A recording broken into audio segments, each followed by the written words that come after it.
Yes, hello, Paul. I wanted to talk to you about home sharing with seniors. That was a program, I don't know if they have it in Seattle anymore, but people that had large homes that was in a really good neighborhood, they didn't want to move into a senior place. They wanted to stay in their neighborhood, but they couldn't keep up their house and the yard work and shopping and stuff. And so the agency would do background checks and on the individual wanting to live in a senior's home, and then they would do personality testing on the person whose home was going to be shared with the people who wanted to live in that home. And then the people would meet together and come to whatever arrangement they wanted to make.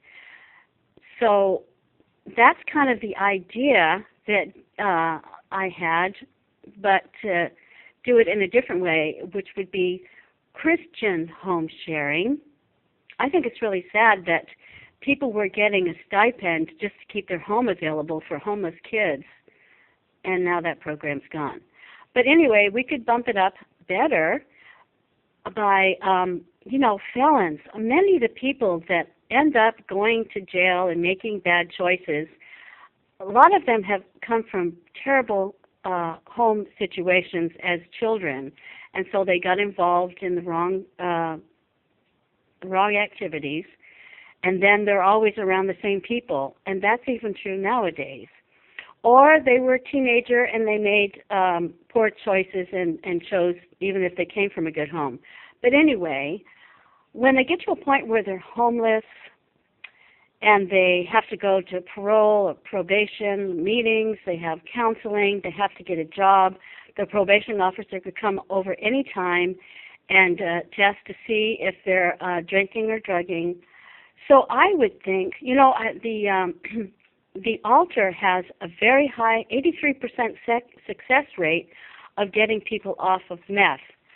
But my suggestion is that if Christians would be willing and open to establishing a relationship with people in prison that have 6 months before they get out, so that they could write letters and correspond, so that these people would know that they have a home to go to, and that they have to work, and they have to go to their meetings, and they can't use drugs or alcohol.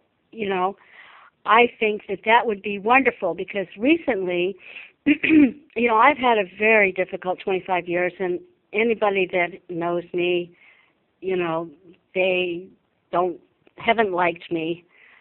But I had a Messianic homeschooling family of 11 stay with me for a month, and it was a blessing for me because it restored my faith in humanity.